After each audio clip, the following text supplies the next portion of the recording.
Hello students, good morning. Hope you people are doing good. So let us start science class today. So students, before starting the chapter 2, our environment, shall we revise some of the concept that what we have learnt in the previous session? Yes.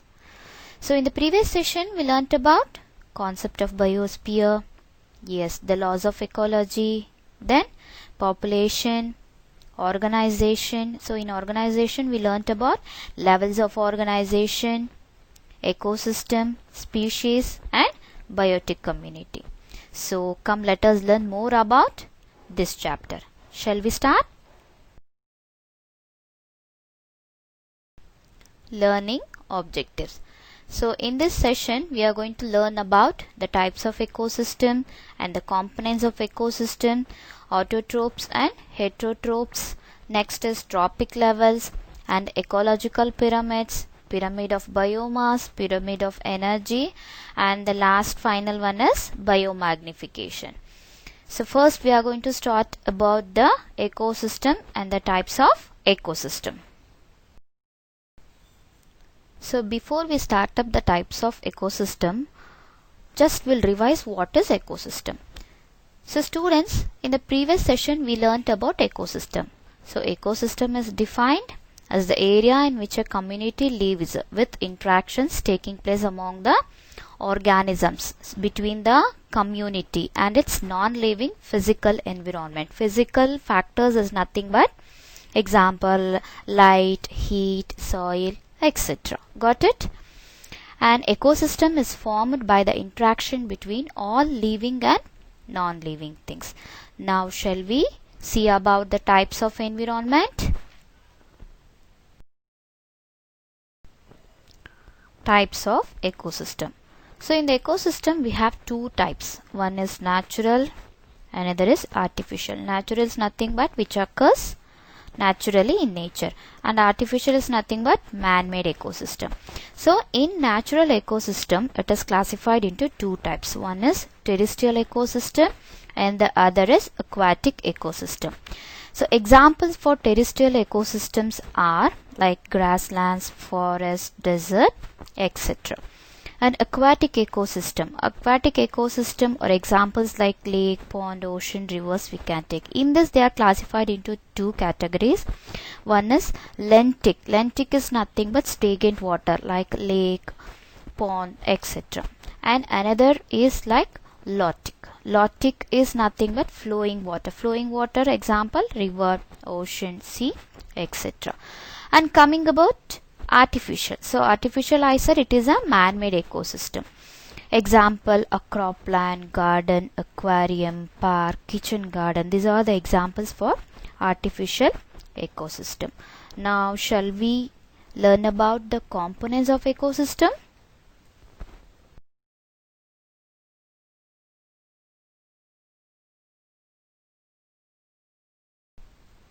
Components of ecosystem.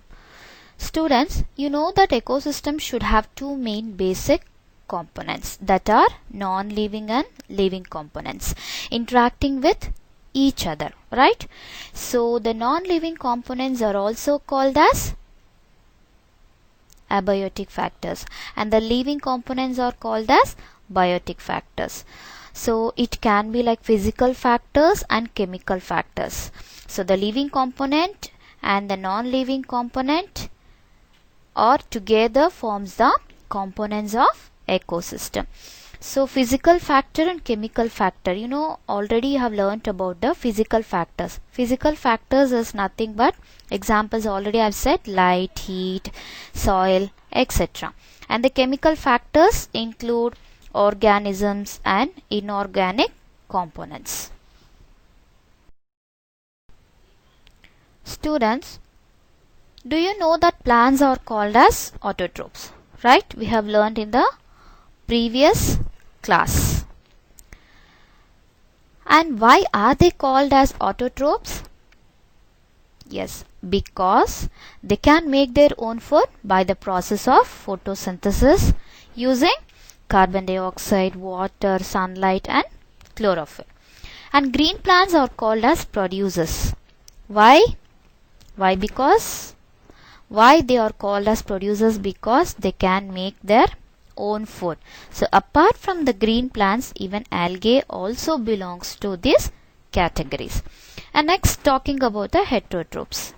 Heterotrophs, like animals, are known as heterotrophs, right? Why animals are called as heterotrophs? Because they cannot make their own food, isn't it? So they depend on plants for their food. So they are also called as even consumers. So on the basis of habits of taking of food by animals are categorized into like primary consumers and secondary consumers. Come, let us discuss more about that.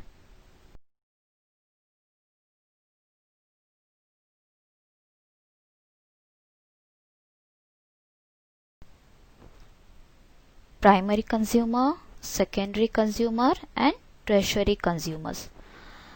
So first we'll check about primary consumers. Primary consumers get their energy directly from the producers, and secondary consumers get their energy directly from the primary consumers, and tertiary consumers get their energy directly from the secondary consumers. Now we will discuss about the trophic levels.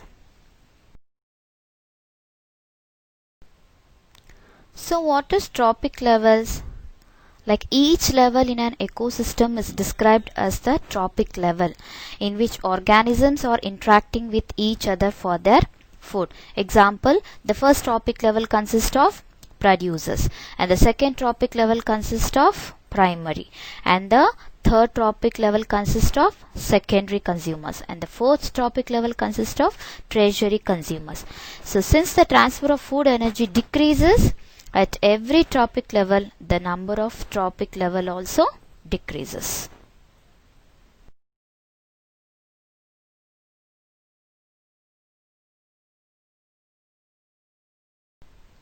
Food chains. So students, what is food chain? Yes, the kind of nutritional relationship where the food energy is getting transport from one trophic level to another is called as food chain. For example, grass eaten by grasshopper, and grasshopper is eaten by frog, and the frog is eaten by like snake, eagle, etc. So directly or indirectly they are dependent on each other for the food. So now we have types of food chain. So let us learn about that.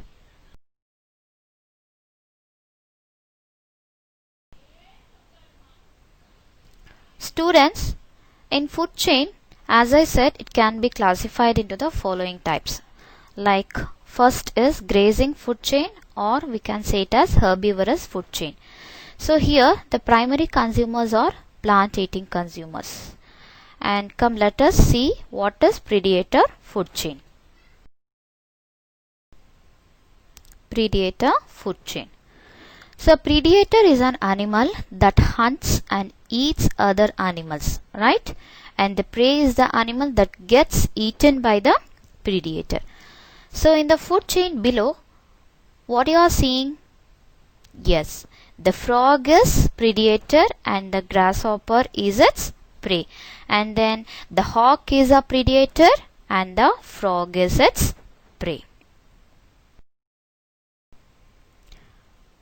So here is the next level of classification of food chain, that is parasitic food chain. So already we learnt about grazing or herbivorous food chain and then predator food chain. So this is the third, that is parasitic food chain. So parasitic food chain is a type of food chain that starts from herbivore, but the food energy transfers from the larger organisms to the smaller organisms, so without killing in case of a predator. For example, like parasitic food chains begins where trees are consumed by fruit eating birds. Later these birds feed on lice and other insects. Okay,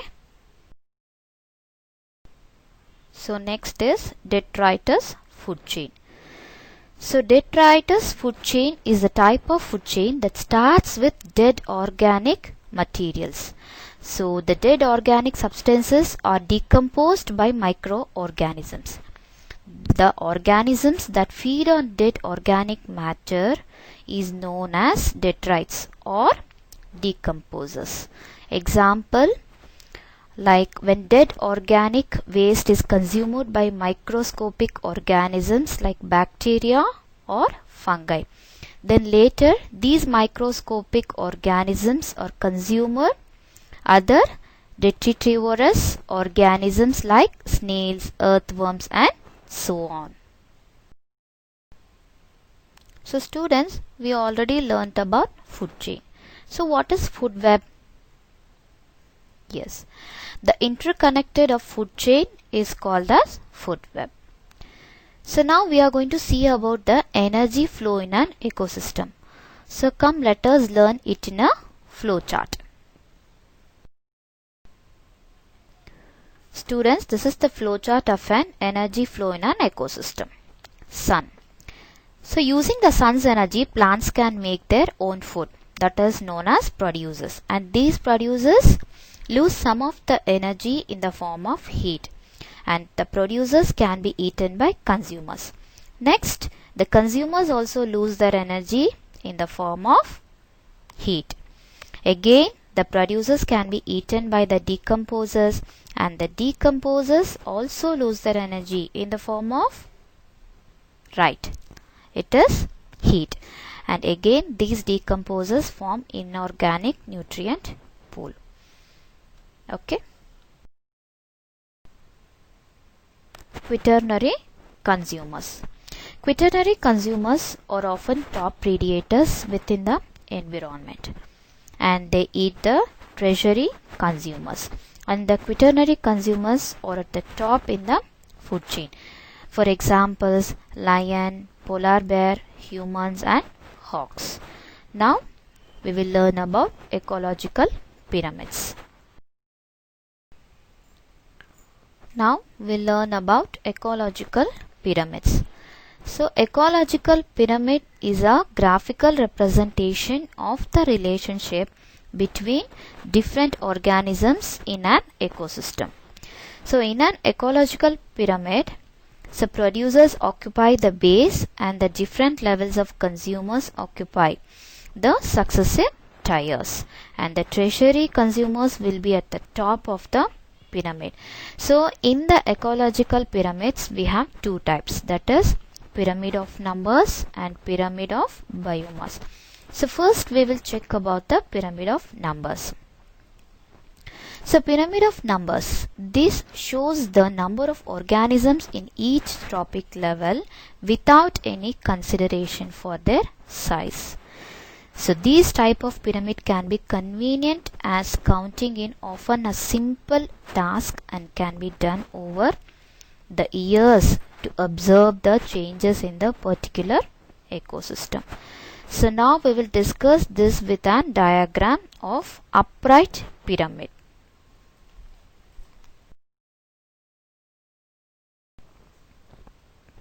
Pyramid of biomass.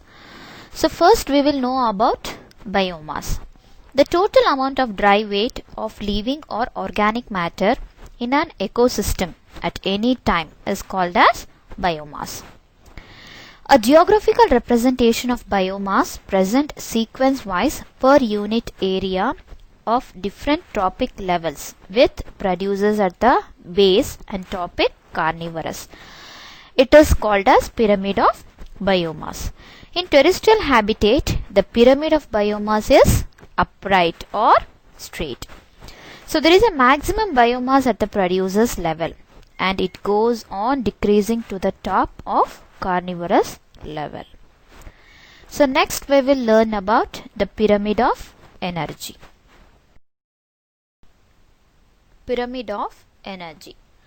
A pyramid constructed on the basis of amount of energy fixed at each trophic levels, then it is called as pyramid of energy. Means a pyramid of energy represents how much energy initially from the sun is retained or stored in the form of new biomass at each trophic level in an ecosystem. For example, earthworms breaking down dead organic material in the soil. And next we are going to check about biomagnification. Biomagnification. If the increase in the concentration of a toxic substances, toxic means nothing but harmful substances. So if the toxic substances concentration increases in the environment, for example, what are the toxic substances like DDT or pesticides, mercury, etc. So it increases, the concentration increases in the food chain, and this is known as biomagnification. And you know what is the full form of DDT? Yes, dichloro, diphenol, trichloroethane. So how this DDT will increase in the environment? So you already know that this DDT is generally used to kill the mosquitoes. If the people uses this DDT in high concentration, it will affect our food chain and affect different organisms also. Suppose if the DDT used in the environment, it can affect the small fishes also. If that fishes are eaten by birds or human beings, that will enter into the birds and the human body also. So biomagnification distributes the balance in the food chain. Particularly it affects the organisms at the higher trophic levels. So now we will understand this process in a diagrammatic form.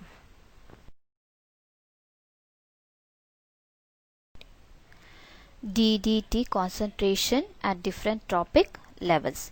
See, in this water the amount of DDT is spread, then the concentration of DDT in that water is 0.0003 ppm. ppm means parts per million. Okay, again that water will affect zooplankton. Zooplankton means small organisms which are present in water. It will affect to the extent of 0.0 ppm. Again that DDT will affect the small fish also at the rate of 0.5 ppm. Then again that DDT can affect the big fishes also at the rate of 2 ppm. Then again those big fishes can affect the eagle also, which is at the last level at the rate of 25.0 ppm. Okay, now I think you understood about the DDT concentration at different trophic levels.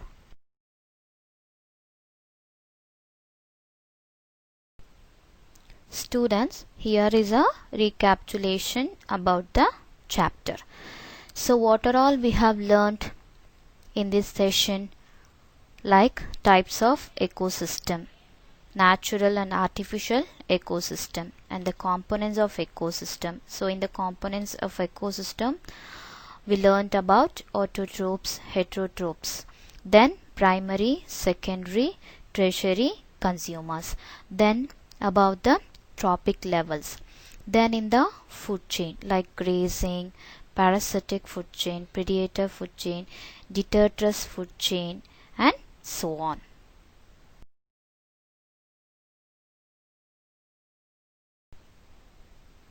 Then we learnt about food web and energy flow in the ecosystem. Next, ecological pyramids. In ecological pyramids we have seen the classification like pyramid of numbers, pyramid of biomass, and pyramid of energy. And the next one is biomagnification. Next is DDT concentration at different topic levels with the diagrammatic representation. So students, go through the video and note down the important points. Next, I will come up with a activity based on this topic. So students, take care. Thank you.